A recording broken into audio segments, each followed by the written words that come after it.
The problem of education is worrying most of us at the present time. I remember back around 1925, I was giving a series of lectures in San Francisco, and the principal of the Galileo High School invited me to address an assembly at the high school. And there was a discussion as to what the subject would be. And finally, it was decided to use the same subject that I had been giving in my own series of lectures, and that was a study of Nordic mythology, all about the gods of the Northlands and so on.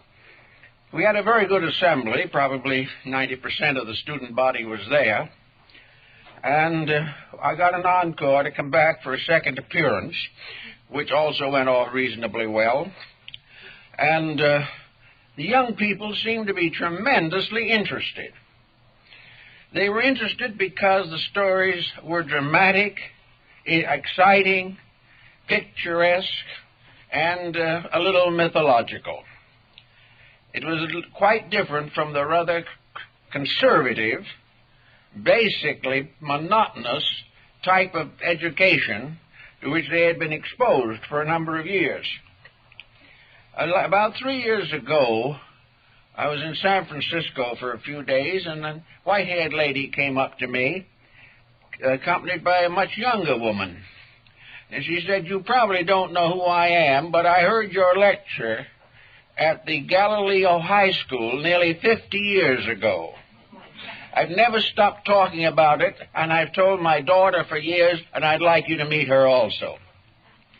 So it was Old Time Week, and in the discussion of the subject, the lady very kindly pointed out that was the only thing about Galileo High School she ever remembered. So this seems to be one of our problems today. The curriculum is as dull as is conceivable. It is following a system of instruction that began about the beginning of the 14th century. Here we had the great universities that were under the cloisters of the church. The great schools like the Sapienza and the University of Basel in Switzerland were monuments of dignity. The faculties were aristocratic in every sense of the word, and the students were regarded as little better than trash, no matter where they came from. The professors sat in large gilded chairs and thrones and instructed the students in pedantic Latin, Greek, and whatever else happened to be the subject of the day. There was nothing of interest, nothing vital, nothing really useful in most of the curriculum. When Paracelsus of Hohenheim attended the University of Basel's medical department, he observed one day in public that the small, fine hair on the back of his neck knew more about the practice of medicine than the entire faculty of Basel. This endeared him, of course, and not long afterwards he was assassinated, probably with the cooperation of the medical faculty. We are much in this same condition today. The actual method of instruction has varied very slightly in the last several hundred years. Of course, there are many things taught today that were not taught then. They did not know a great deal about modern scientific thinking or modern industrialism, but they could make very dull matter out of whatever they were teaching, and we are doing the same now with what we are teaching. Also, there seems to be very little effort on the part of formal education to prepare young people for the mystery of living. They may be able to take a job, which of course is important in our time, and many of them suffer for years through the educational system for one reason only, and that is to find employment. They do not expect to have any enrichment of character or development of moral overtones from the curriculum. So we have today young people pouring out of our various educational institutions with practically no contribution to make to the improvement of the society to which they belong. If they majored in astronomy, they can count some more stars and look into the depths of black holes, but they still have no capacity for personal living. They cannot make a success of family or home or personal life. In every branch of learning, it is more or less the same. It is sterile. I have talked to a number of young college and university people lately, and they all say that it is dead. There is nothing of interest, nothing to stimulate thought, nothing to cause the individual to feel that he was truly increasing his own knowledge. He is simply remembering what is told. He follows the leader. If he doesn't follow, he is not likely to graduate at all. Many have dropped out simply because they couldn't learn anything they wanted to know. And it is a difficult and tragic matter for young people to graduate from a university or even a high school without any realization that they should not be in narcotics or something of this kind. We are in a very serious need of education. We are in need of the maturing of our mental lives. Most of all, we are in need of instruction which will teach us how to think. Now, in order to learn how to think, the individual must develop his own mental resources. But in most of the educational theories we have today, he is not taught how to think. He is simply told what to think. And he'd better agree. Also, of course, there are problems of advancement in knowledge which the Sapienza and the great universities of Germany and France never knew. That's the football team. This is a very important social function. I heard a professor from one of the universities trying to defend the athletic side of the curriculum. He said it helps to build sportsmanship. And if you ever watch a football game, you'll see just what sportsmanship really is. It's a process of gradually slugging your way to victory. Also, sportsmanship has nothing to do with the ethics behind the football procedure. It is a discouraging disillusionment for young people to believe that the institution they belong to is supporting some of the things that happen in professional athletics. So there is practically nothing left. Surely the individual may get a job, but even that is becoming more difficult all the time.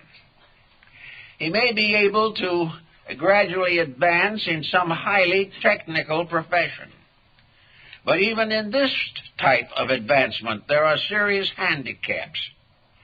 A completely contemporary doctor, for example, must go back and study again a certain amount of work every year as long as he practices, because of the changes in medical procedure. Same is true in legal procedure. The same is true in science. The young people of today who are studying the computer are completely new in a field that is comparatively recent. In a few years, this will be antique.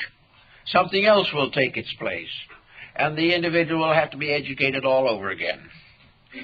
There just is not enough pattern and not enough planning. The educational system is not thinking through its own procedures. It is simply taken for granted that it is a peer group, that it will always be looked up to as the highest aspect of human culture, and then it will continue to do exactly what it has done for the last 700 years. What do we need then? We need something that will harness the capacities of a person, will make that person a more independent living being, a creature capable of personal decision, and also possessing the courage and moral stamina to maintain a high degree of individual conduct. These things are not even discussed in most schools unless they are seminarian.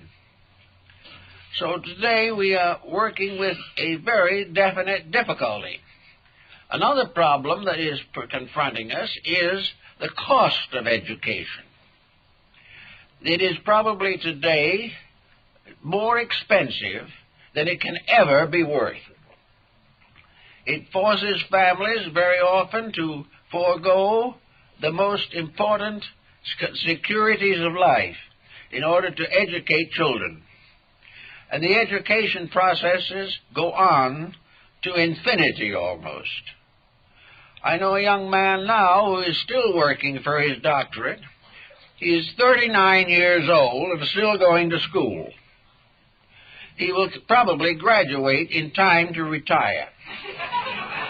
And at that time will go on Social Security. The education he received can serve him for only a few years. This is utterly unnecessary. In order to take up all this time, he learns many things that he never needs to know, or assembles a mass of opinions, beliefs, and doctrines that will never be of the slightest use to him in the problems of daily living. We are confronted, therefore, with a need, perhaps, for the re-establishment of an apprenticeship system in education. We need to have individuals educated for their jobs by persons who know the job, and they should learn by doing, and not by sitting in the back of an immense class, as one man that I know has done, where it was necessary for him to use binoculars to see the blackboard. This type of thing produces not thinkers, but cut-out characters in streams and strings of people who are not able to face the emergencies of life with anything resembling dignity. Now, the apprenticeship system would be very economical for all concerned and very useful. For one thing, the individual would learn comparatively without cost to the family.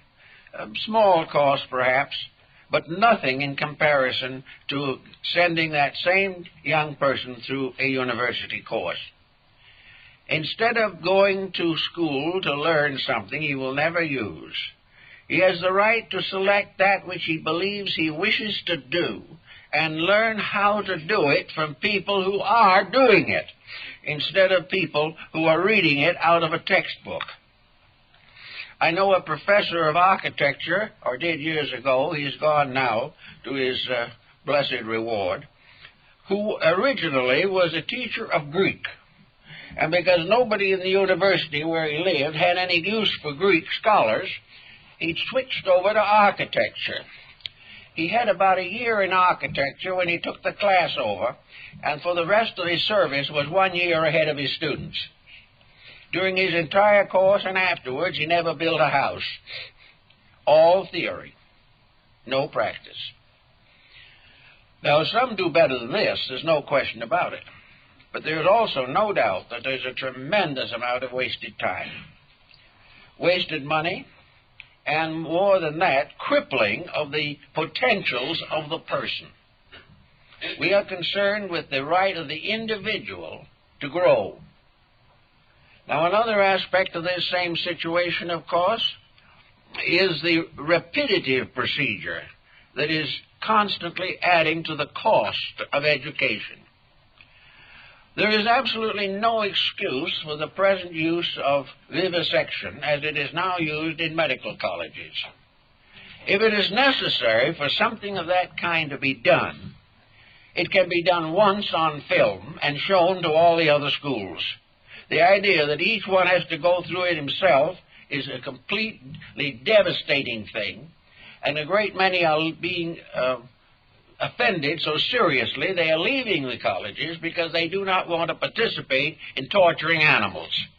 If it has to be done, one university can do it, and all the others can simply watch the film. And this is true in many other fields where the personal experience problem is not important in the sense that it's an observational procedure and can be observed off of good film just as well as in any other way. Also, in the various procedures of scientific training, we used to have what might be called the bell letters, or the humanities. We had courses for individuals who did not know why they were going to the university. They were going because their parents, friends, relatives, and so forth thought they should. Also, they were going for social contacts and the hope of either a better marriage or a more fortunate circle of acquaintances. This type of education is now practically defunct. Any family that tries to do this is simply wasting money. And the individual has no real value or advantage unless he at least went for a reason and for a purpose that was important to all concerned. From the very beginning of time, we watched the gradual change in educational procedures. Way back in the dawn of culture and civilization, education was almost completely a matter of association. It was a matter of the individual being with others of his own kind. When Socrates gave one of his discourses, he first prayed to the spirits of the place and then told his disciples what he thought they ought to know. It was then open to questions and discussions, and the teacher became a kind of parent, a godfather, a wisdom teacher over the lives of his disciples. In the Orient, it was a group of novices sitting under a tree with a guru, learning and studying the things that made life important to them. Everywhere in antiquity, education was largely a family affair or a community affair. If the individual wished to go further than this, if he wanted his education to go on to higher things, and he might, he then generally applied to the state for initiation into the rites and mysteries of religion. The state religion and the esoteric schools which accompanied it were the source of higher education. And the theory behind this was very simple. The young person was told by his family or by his local teacher who had worked with him that the purpose of higher education was to become more useful to society, and that therefore all higher knowledge had to be dedicated to the service of God and humanity.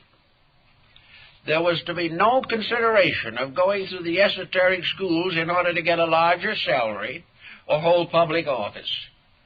All increase of knowledge had to be dedicated to human need. And this human need was usually provided financially by the state. These schools were supported by the community. The instructors received very little or practically no compensation other than living. The disciples and students expected nothing more than that. They hoped that they would be able to go out and contribute to the common good. As a result of that, all higher education had an over-religious content. It was not assumed that anyone could use an education safely if he was an atheist. If he was not enlightened internally, if he was not dedicated to the need of humanity and graduated for the purpose of getting rich, he did not deserve an education, and the community that supported this type of learning would itself crumble. All knowledge is dominated by dedication. It is for a reason.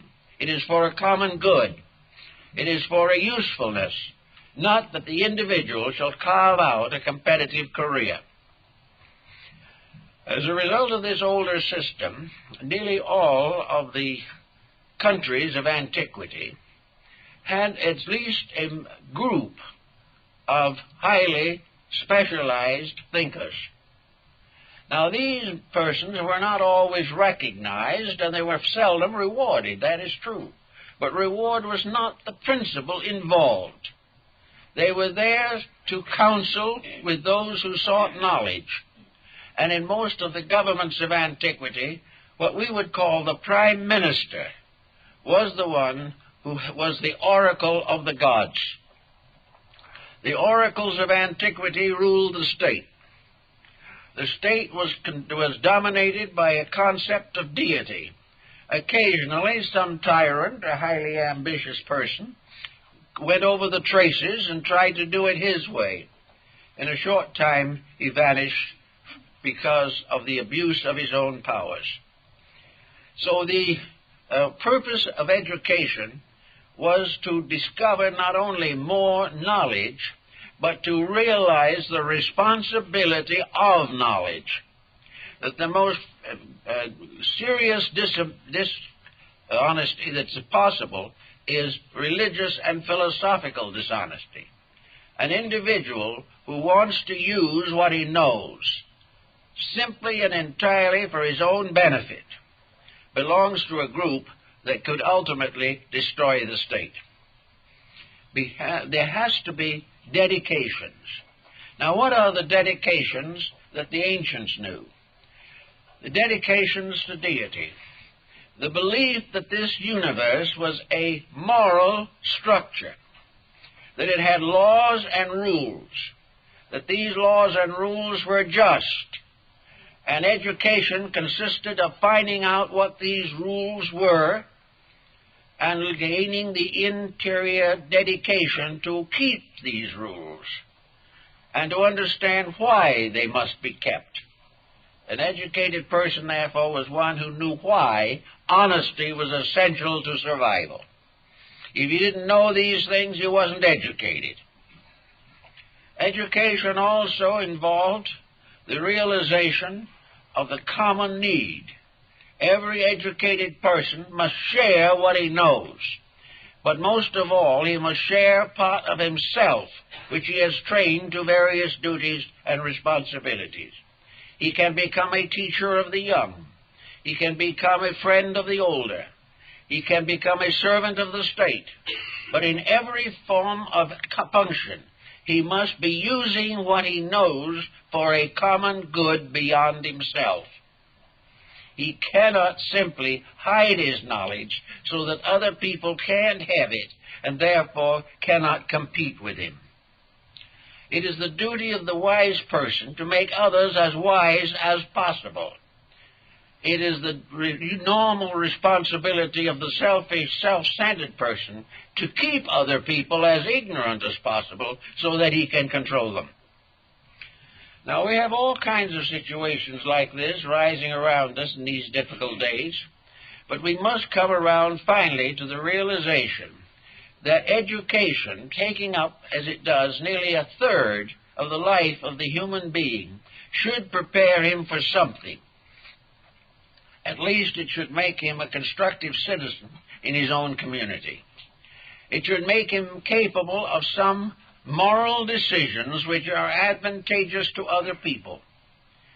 It must help him to live a kind of life that protects his family, that protects his children, and provides those around him with an example of right conduct. The individual, therefore, is educated who accepts the responsibility for his own conduct and realizes that this conduct is very essential to the survival not only of himself, but of the world in which he lives. So we can ask ourselves simply, how many graduating from the great institutions of the modern world graduate as persons dedicated to the service of others? How many realize the nature of laws as they are in the universe? How many have discovered the integrities of life? How many have been able to study just a little bit the way in which animals are educated, in which the family educates the child, in which the parent shows the way and leads the way? Comenius, the great Moravian educator, one of the founders of our public school system, talked about the mother school, where the child learned the first important lessons of life at his mother's knee. being told and shown the way of integrities, being given in time and attention and thought necessary to producing a constructive citizen. There is, of course, still a group that does this type of thing, but it is too small. For the majority, the individual is left to his own resources. The parents expect the school to educate him. The school knows it can't, so the school hopes the church might, and then makes it very definite and evident that the church doesn't count in the secular life of society.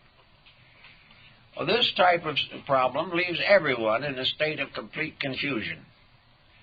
Now, I'm assuming that we have come through this confusion for a number of years and are still in a state of bewilderment as to the proper conduct and the proper way of improving our own natures, it may be that some individuals will have to wait and receive their education in the last few days of life. It may be. I always like that Greek story, which I guess I've told several times, but it will bear repetition today, about the old gentleman in the back room of the house in Athens who was on his deathbed, and the neighbors had all gathered in the front room to gossip and so forth until he left. And someone happened to look into the back room, and the old gentleman was sitting up on the couch with his hand behind his ear, listening intently. One of them said to him, "Father, why are you listening? You're not going to be here long." And the old man said, "Well, I'm here now, and as long as I'm here, I can learn something." And too many people today are convinced that no matter how long they live, they're not going to learn anything. And this has to be gradually changed by a different approach to knowledge. Each person should perhaps classify a series of factors within his own nature which would have some bearing upon him. In the first place, perhaps he should say, what did I always want to be? Am I doing the thing I really want to do? Have I sacrificed everything for a salary? Have I given up all my own hopes and aspirations because I'm completely disillusioned? Am I stuck in this rut because my responsibilities will not let me get out of it? There are all kinds of motivations behind the individual when he begins to study his own life. But there's one point that might be always useful to him. He may graduate from his career when he reaches retirement age. Then what he has or what he is able to accumulate becomes the basis of freedom, of leisure. He may or may not feel able to take on another job. He might do a little something here and there. But for this person to simply sit down in front of a television for the rest of his life is a tragic mistake. Because it is in these years in which he is no longer being pushed by other circumstances that the time has come for him to push himself, to get at the things that might improve his way of life. He can realize that he is not simply here to waste time. He is here to use time as best he can. Over a long, difficult period of employment, he has had very little time. And he has had even less because of the demands of family and the emergencies that have arisen along the way. But now he has some time. In fact, we all have some. It has been estimated in this country that the average person spends about 4 to 6 hours a day in front of television. Well, if this energy was used for something constructive, it might change the course of empire. But it is simply being wasted. And yet, as in the case of education, the various people who are actually watching are, most of them, completely disillusioned with the programs they are seeing. They're unhappy, they're sound in their own thinking about this matter. So we can say that nearly everyone has time to do something. So the problem is, what can he do that will help him to get rid of negative conditions in his own life? Is he disillusioned? If he is, there's a vast program that can be built to help him not to regain illusions, but to discover the good things that are facts that he has overlooked. He may be tired. He needs rest. Well, no one rests by doing nothing. People rest by changing attitudes into new fields and new opportunities, and the moment a true interest is developed, energy is there to supply it, at least in part. There may be various arts and crafts which we have had to neglect because of the pressures of economic necessities. Maybe the individual is a potential painter or sculptor. Perhaps he would make fine pottery, or perhaps he would work metals or weave or do one of many different things. But here he can develop a cultural instinct, which is very difficult to maintain during his periods of employment. In leisure, he has the opportunity to catch up on a lot of things that he has never been able to do. Now, this is a very good problem, because after all, most people who are serious thinkers have come to the conclusion that the life we live here is not the full story of our existence. If it was true, which apparently it isn't, that we are going to be judged forever as a result of the present occupations, we'd all be in terrible trouble. We wouldn't get very far unless we can grow beyond the limitation of the growth we achieve here. But if in our older years we make a very definite effort to grow, to become wiser, to be more thoughtful, to gain a new and deeper dimension of insight and understanding, the Oriental and many others in the West now would say these are the things we can take with us into the future. These are the things that can be of service to us if we come back into this world. If we do reincarnate, the things we do in the last days of life can be very important then. So regardless of what we are dedicated to philosophically or religiously, there cannot be very much criticism from anyone, because we desire to grow, desire to be better, more kind, more intelligent, more generous, and more thoughtful of others. These are virtues which are respected even if they are not emulated by other people. So we can start in with the point where we are and try to find out what we can do with the 10 or 15 years of life that is left that can do more for us than anything we have ever learned in school. There's one other advantage of this that we should also take into consideration, and that is that in this post-retirement period of growth, we are able to make use of a very involved but remarkable pattern of personal experiences. We have been through a lot of things before we got to retirement. We have had various disillusionments. We have had hopes and fears. We have had responsibilities. We have made friends and, unfortunately, some enemies. We have lived in various political convictions, social convictions, orthodoxies of religious thinking. We have lived in all kinds of situations, and we've had children that got themselves into all kinds of situations and depended largely on us in some cases to get them out. With all this backlog of experience, therefore, we have the most priceless ingredient of growth. If we can sit down and rationalize what has happened to ourselves in the proper manner, we can achieve a great deal. This is more or less the contemplative discipline of Pythagoras, that we should look back upon the day, upon the year, upon the life, and determine what we have actually learned. During busy years, we probably have had the experiences, but we have never learned much from them. We had no time to rationalize them. We didn't have the incentive or the judgment to philosophize on the miseries of the day. So we went along, casting them off, blaming them on other people, regretting that we live in a benighted era, and blaming the politicians, the lawyers, the hospitals, the teachers, and everyone for the problems we have. But as we reach this period of maturity, there is a very interesting situation taking place within ourselves. The mind, weary with sophisticated thinking, begins to simplify of its own accord. Some say that this is a second childhood.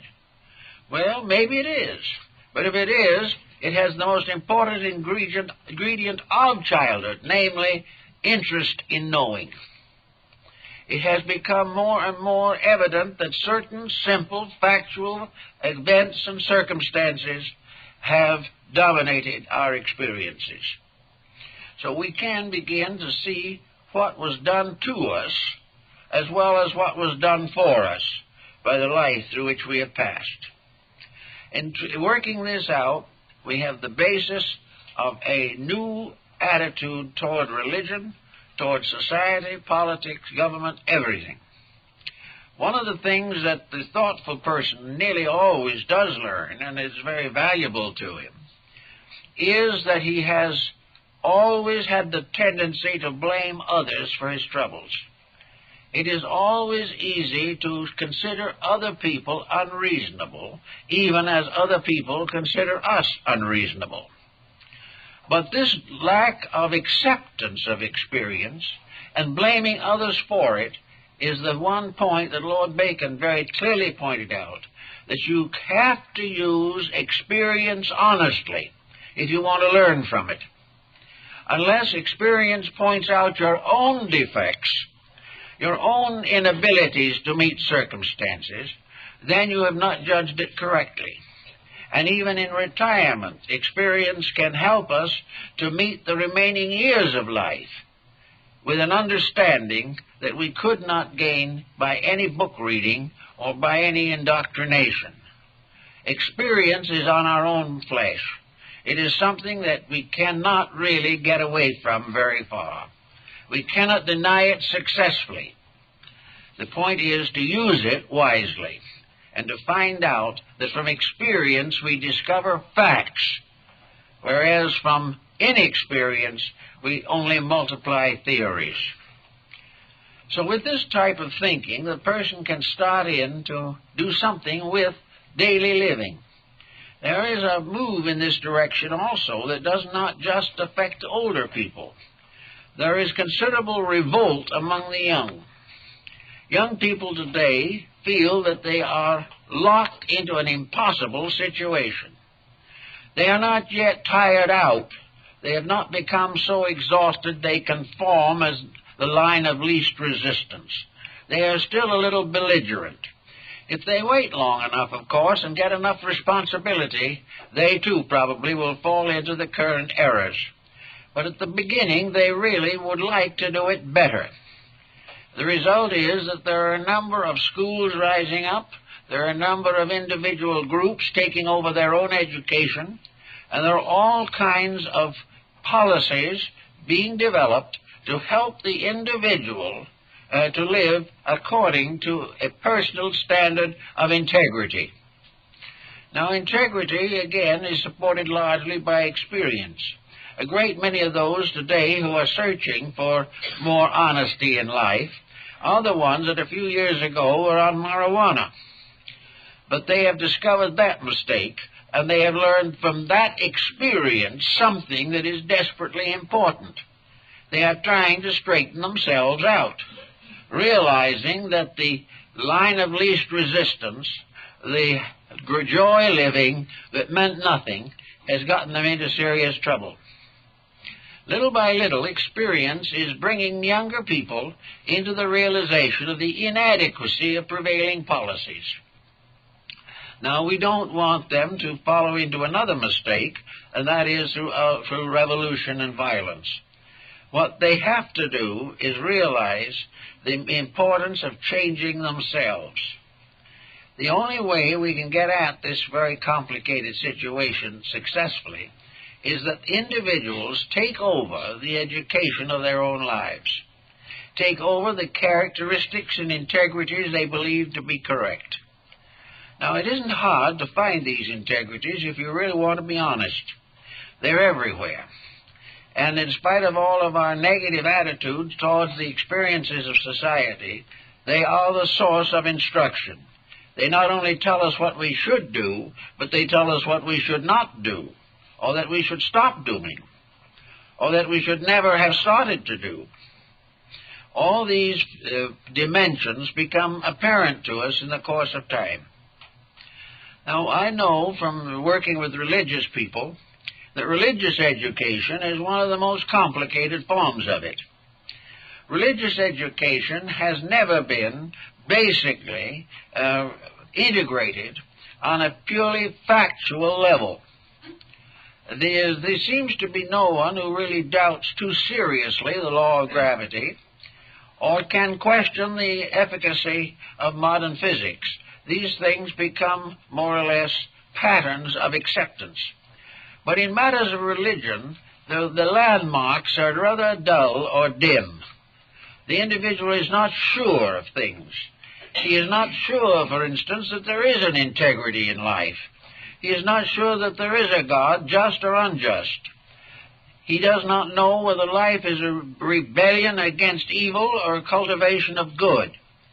He is not sure that when he passes out of here he will have a future existence, and if so, where it will be and upon what level. These things leave a great many doubts, and answers to these doubts are not readily available. There is not some infallible source to which we can turn with absolute certainty that certain beliefs can be demonstrated scientifically, and that therefore they can become the basis of a firm, workable, spiritual tradition. Well, it's not quite as bad as it looks. The only thing is the average person hasn't looked in the right place for his facts. He must look for his facts in the very experiences of existence.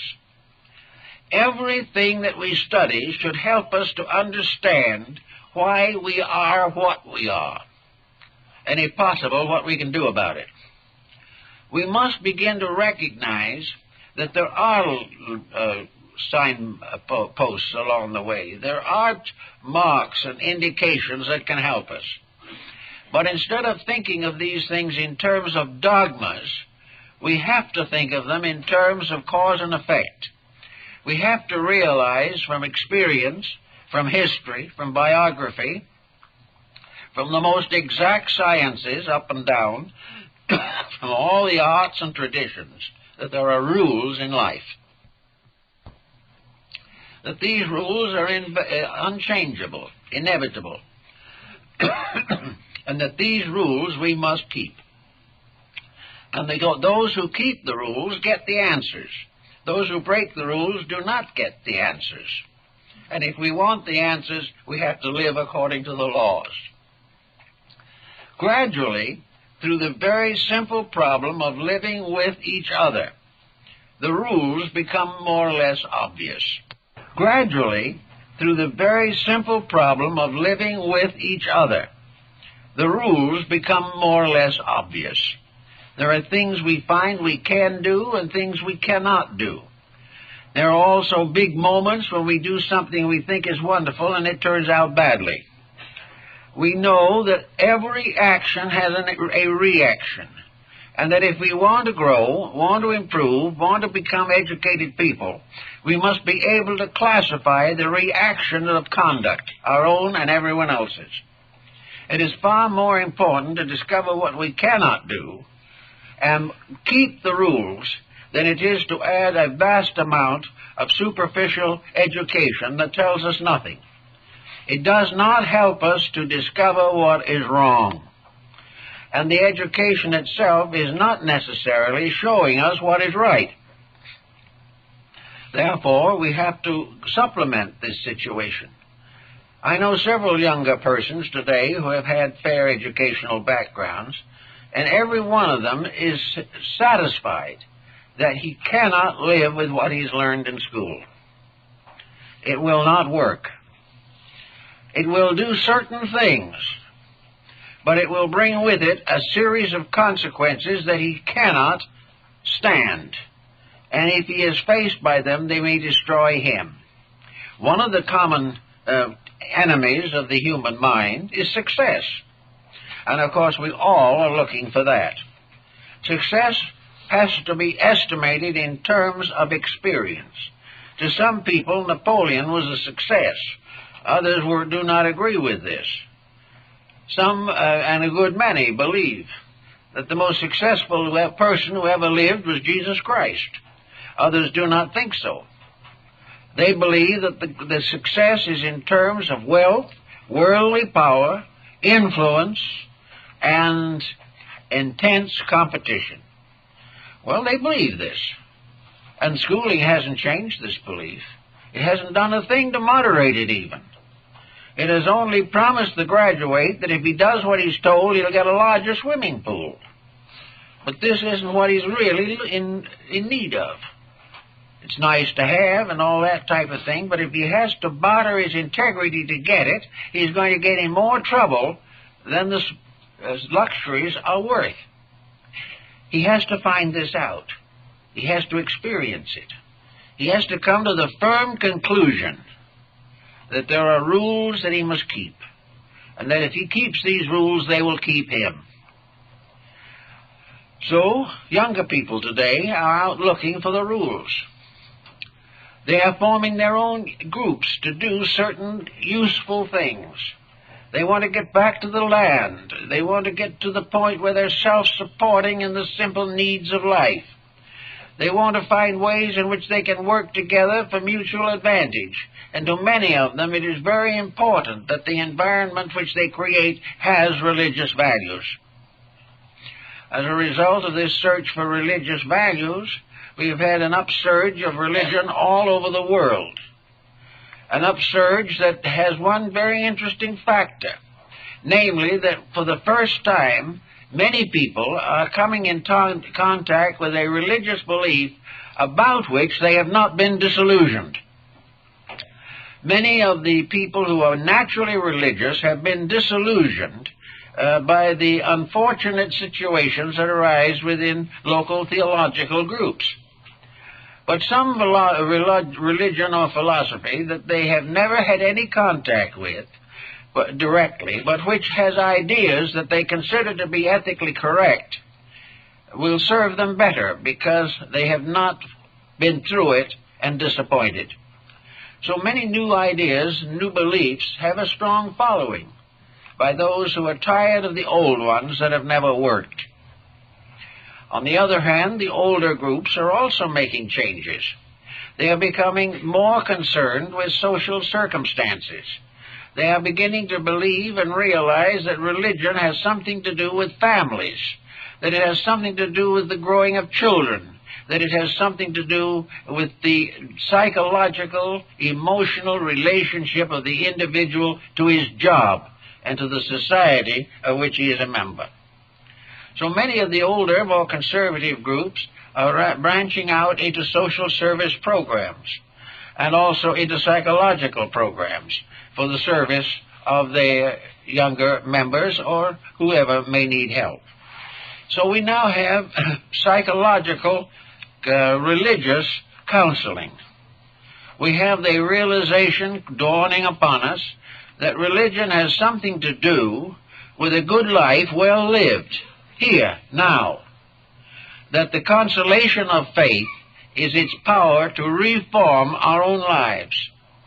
So we have healing groups, holistic groups that believe definitely that every art or science that we practice must have its religious foundations or it will not survive.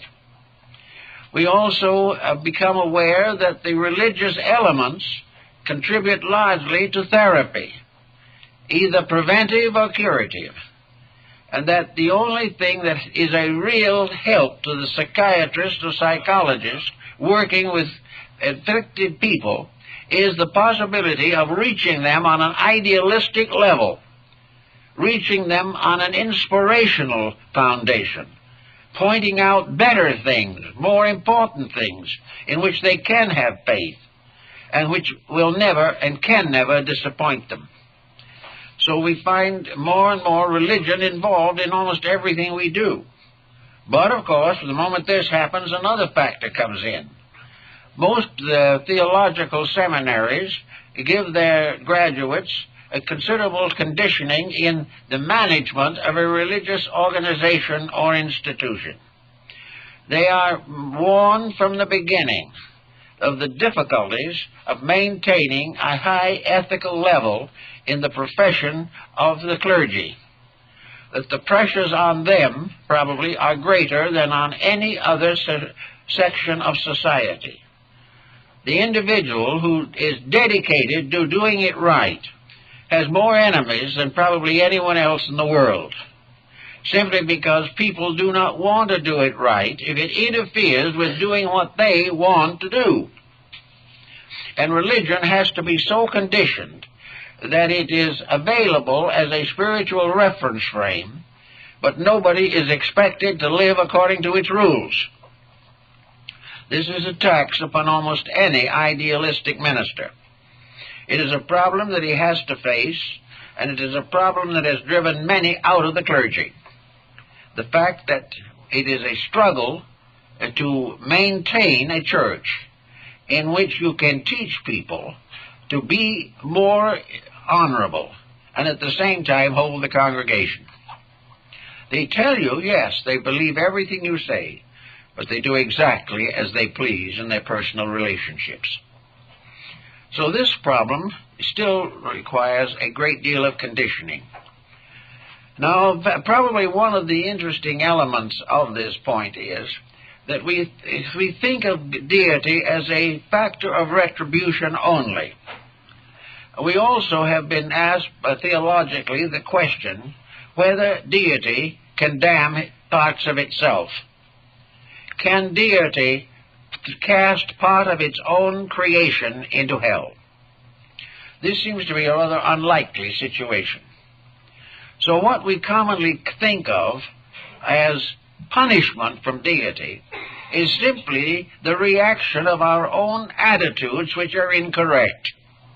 It isn't deity damning us. It is ourselves getting our own lives into conditions that we cannot solve.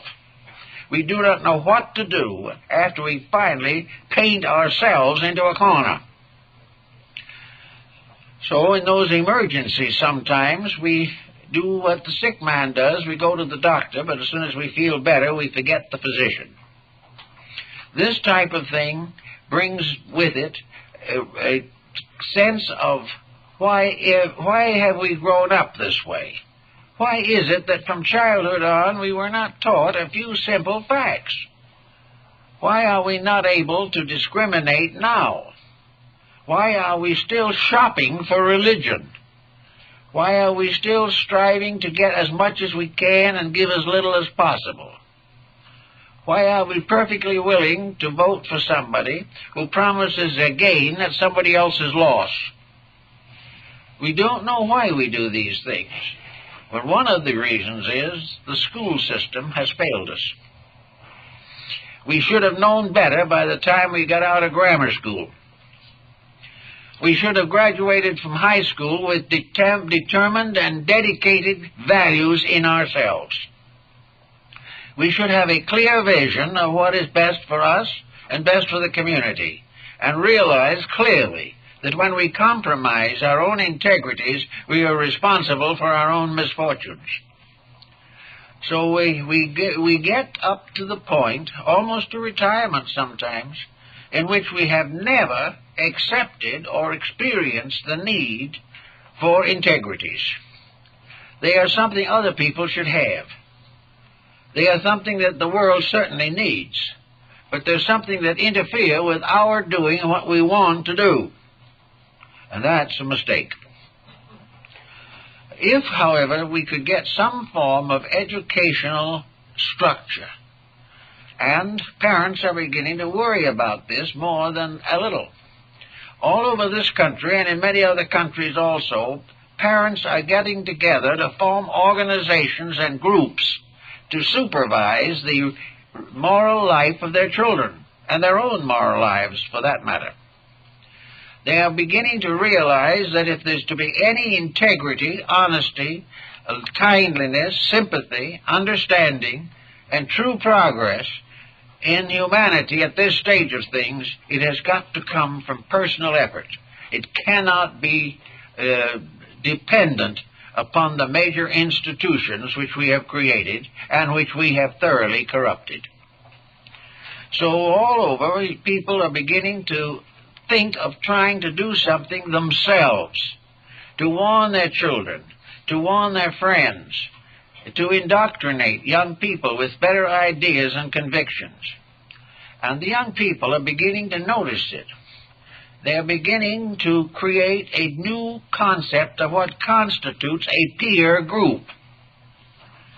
They all want to follow the example of the most popular member of their class or in their school.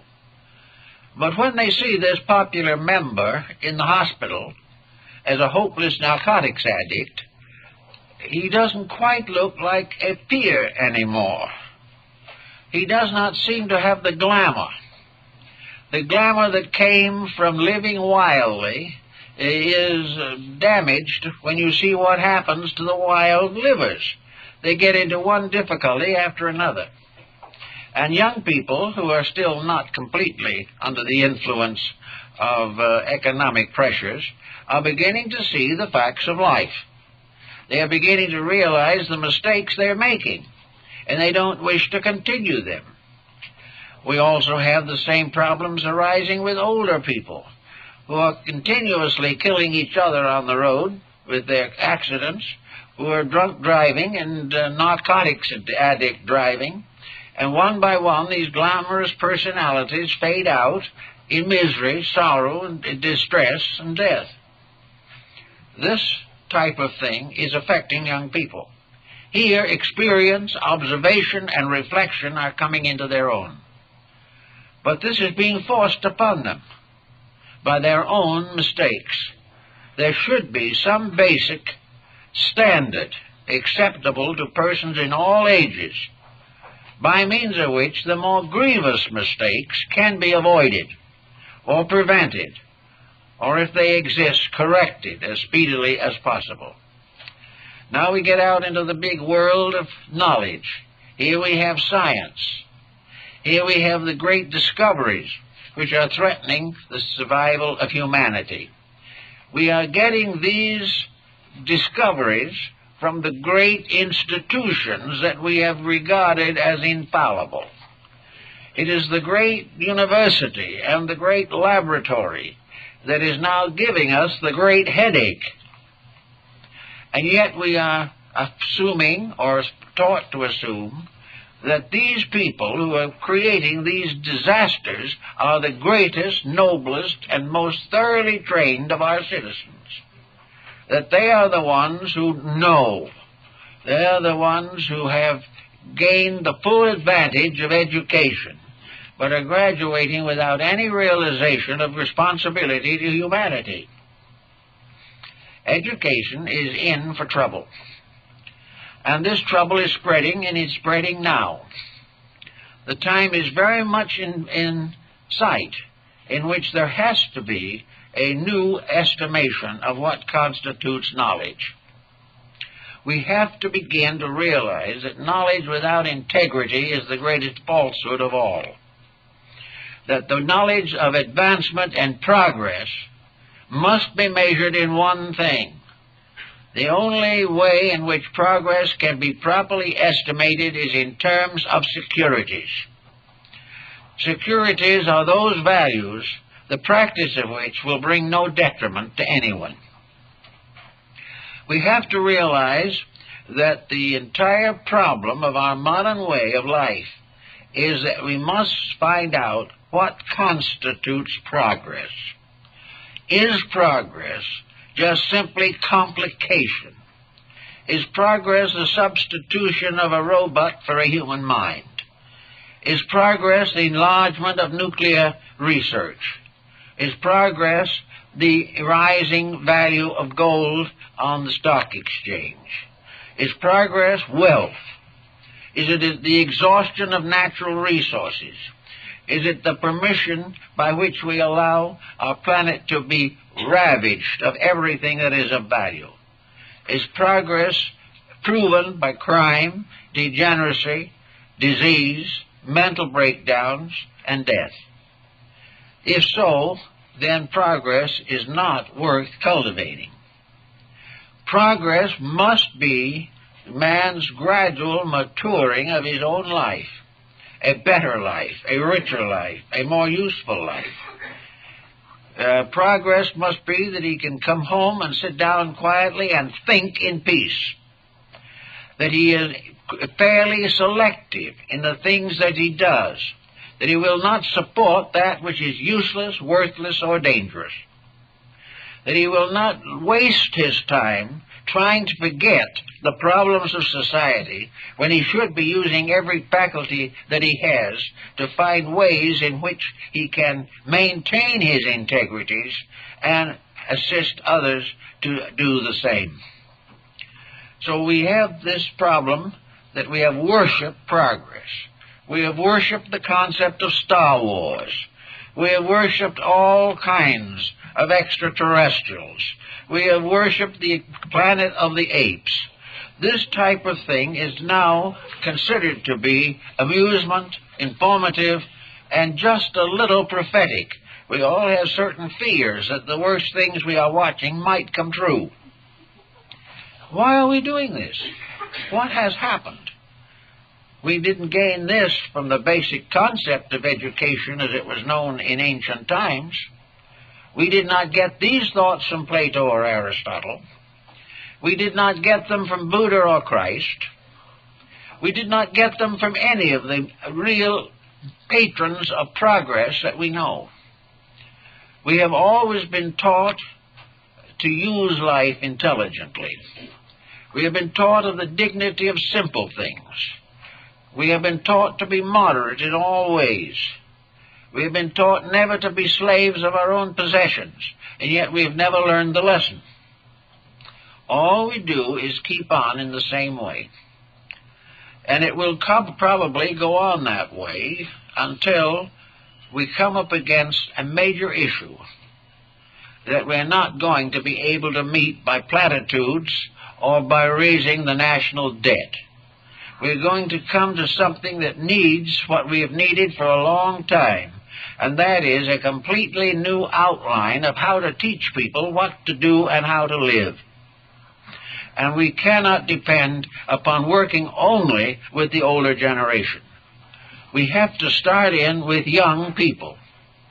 We should have people working all the time to improve the curriculum, to find out what young people need to know. And there is a great need for a complete rewriting of most textbooks. The textbooks are miserable things. They are enough to discourage anybody. They are monotonous, they are hard-headed and difficult, complicated. They have no life in them, no reality in them. A young man I was talking to not long ago was talking about a history book used in his class. He said that the book was so dry, so definitely factual according to a concept of fact, that the truth was never in it. There was no understanding of anything. There was no real appreciation of anything. And when the entertainment field makes a so-called historical film, it is so distorted that it has lost all value as far as educational importance. Everywhere we are distorting things that we should rationalize. Children's textbooks should be things they love to read, that teach them nice and good values, and they learn to love them. That there is excitement, there's variety, there's change, and everything that is taught excites constructive imagination and gives the individual a sense of participation in the problems of living. The school curriculum is at least 100 to 200 years behind its times. And every teacher who tries to do anything about it that is constructive is likely to be sent into the suburbs. There is no interest in these things. The status quo, a kind of a deep hypnosis, has enveloped us, a sort of intellectual smog. And this smog is rising from a whole group of corrupted processes which we do not need and should not have. One thing, however, we can realize, that in spite of all of this situation, we are still individuals. We do not have to do the things that we do not believe are right, or at least to the best of our ability, we can minimize our faults if we cannot completely eradicate them. We can also add to the picture a strong statement of values, so that we can, little by little, manage our own affairs. If we can do this properly, we will recover from another danger of the moment, and that is complete disillusionment, the breaking down of our psychological integration, worrying ourselves to death, frightening ourselves to death, and waiting each day for more bad news is not good for the human being. It is not good to live this way. It is not good for the person to feel that the situation is hopeless and helpless, and that there's nothing he can do about it anyway. Actually, there are things he can do about all these things. One thing he can do is to decide in his own mind whether things are helpless and hopeless. In order to really get that philosophy of life deeply embedded in our natures, we have to carefully and conscientiously avoid all that is good. We have to take away from our thinking the long-range policies that might in the long run be of the greatest value to the greatest number. We have to watch the disaster, but forget why it happened and what we should be doing about it. There are many ways in which the individual can restore a certain basic sense of values. And one, of course, of these most important weapons or instruments, if you want to call them that, is faith. The realization that somewhere in the pattern of things, this vast universal mystery of which we belong, that extends through countless billions of stars, as far as thought and mind can travel, and beyond the reach of the most exalted imagination, that all this great pageantry of things cannot be disrupted and destroyed by a few stupid human beings. That in all that we can do to destroy ourselves is to make a minor mess of things. But in the universe, we are not going to become to the end of anything. The greater pattern of things is that when we get to a certain degree with fatigue, we will drop out of the material world and come back later. But in the great picture of things, everything is working together for good. The difficulty is we don't appreciate that kind of good.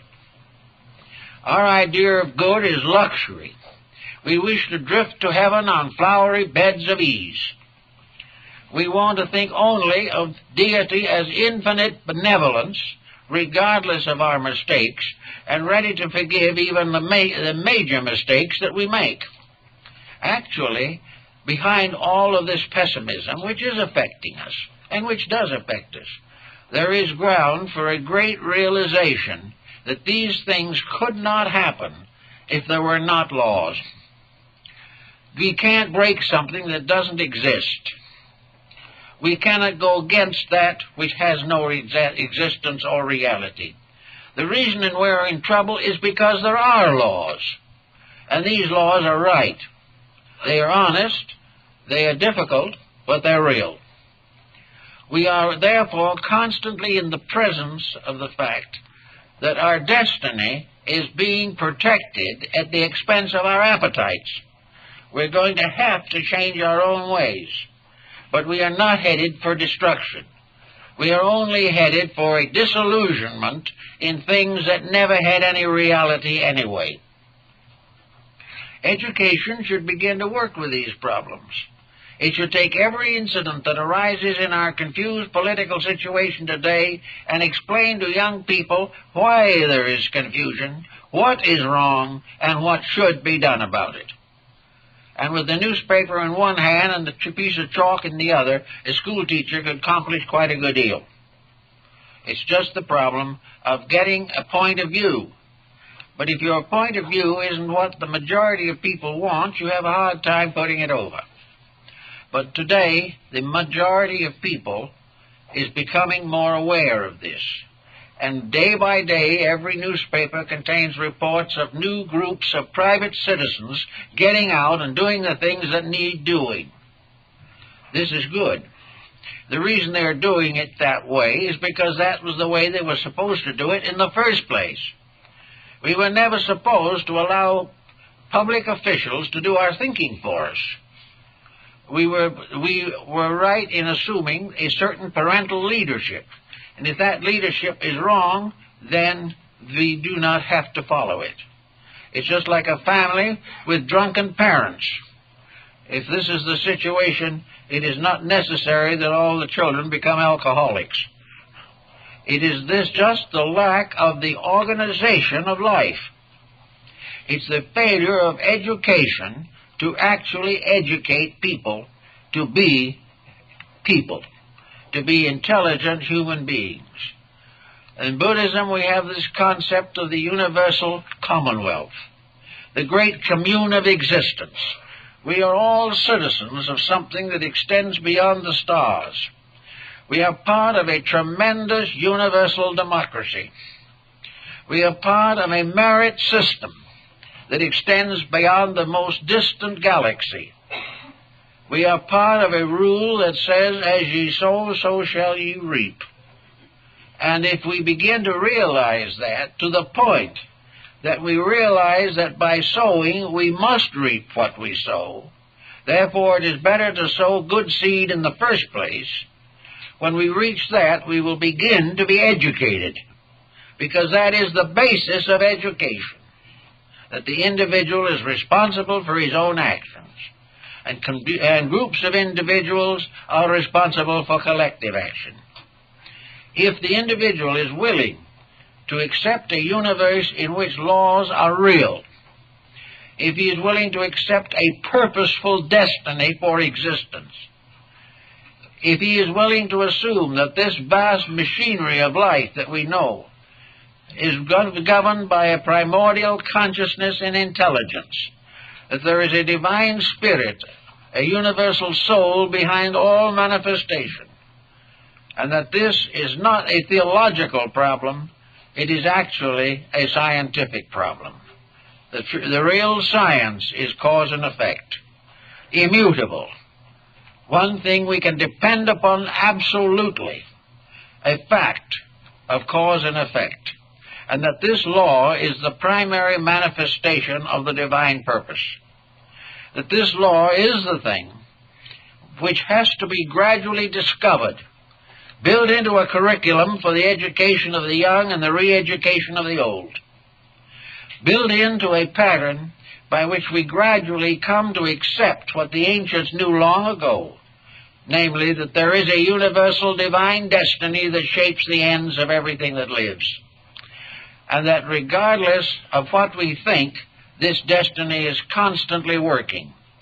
We cannot deny it and then look even into the pages of contemporary history.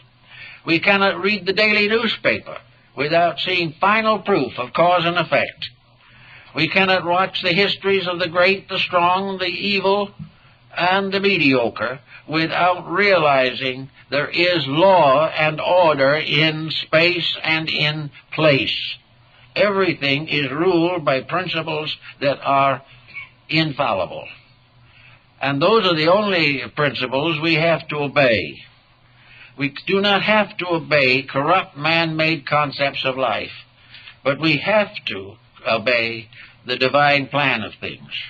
We have to recognize and accept that we are part of a great motion, and that this motion has as its ultimate the release and perfection of each living thing. We are all ensouled by a power that will not die. We are all part of a plan that cannot fail. And our great securities and our great hopes and our great fulfillments lie in the acceptance of our proper destiny. And where in the world are we going to go unless these facts become part of the basic training of every child that comes into this world? Why are we going to hope that we can sow in corruption and reap in security? we can't do it. Everything has to be according to its own rules. The beginning of education, therefore, is to learn the rules of life. It isn't the beginning of education to do watercolor painting or basket weaving. It is not part of life for the average person today to learn Greek and Latin unless that's the thing he's dedicating his life to. It is, however, necessary regardless of specialization in medicine and law and science, theology, arts, crafts, that the beginning of education is to realize that in the beginning is integrity, and that this integrity fulfills all the purposes of knowledge. Without it, all knowledge must inevitably fail. So somehow we've got to get this into the consciousness of educators. The only way we're going to get it into their consciousness, probably, is through the continuing failure of what they are doing. Little by little, they're going to alienate themselves. They're going to lose their leadership. They are going to be no longer respected and regarded, and the mistakes that they do not correct will be held against them in the fullness of time. In the meantime, we can't make all the major changes, but we can gradually bring our own personal conduct under the control of a universal law. Accept that we are responsible for our actions. If we injure the body, we are responsible for its sickness. If we injure the neighbor, we are responsible for social and local crime. If we do one thing or another which damages, hurts, aids the evil things of life, we are responsible for the results. If we drive the car with too much alcohol, we are responsible for the tragedy that follows. There is no such a thing as constructive irresponsibility. There is no way in which we can do just as we please, no matter how selfish it is, in a world in which we must do just what is right or all is trouble for all concerned. In the last 50, 75 years, there's been a very serious deterioration in world integrities. This deterioration is the result of the gradual elevation of industry and economics. We are now living under a profit system in which the profits, unfortunately, are not very substantial. Little by little, a materialism, which was never real in the first place, is going to fail us utterly. This is not going to end in poverty for all concerned. It is going to end in a greater security and a greater participation in universal benefits than we have ever known. If we can get the things straightened out, we will never have to put a man in jail for stealing a loaf of bread. We will never be forced to the various corrective methods that we use now, which are simply compensation for the mistakes we make. We have to get into the entire educational system gradually, and in our own hearts and minds first. From there we have to work. The realization that it is perfectly obvious and evident that the plan is succeeding. The failure lies in our inability to decide what is success. We are gradually succeeding, but we are growing the hard way. We are forcing situations so that we must grow by disillusionment, when in reality, by clinging to the facts and the principles and the integrities to begin with, we grow not with disillusionment, but with increasing realization of the eternal providence and its benevolence. Therefore, we don't have to work with these problems as best we can.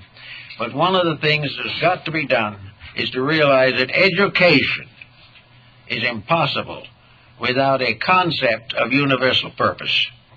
That no one can be educated who simply thinks in terms of one little lifespan and how he can accumulate as much as possible to leave to someone who doesn't deserve it. We have to have a better vision. And as we have a better vision, we will have better health and live longer. We are destroying ourselves by wrong attitudes, and no one can save us from them but ourselves.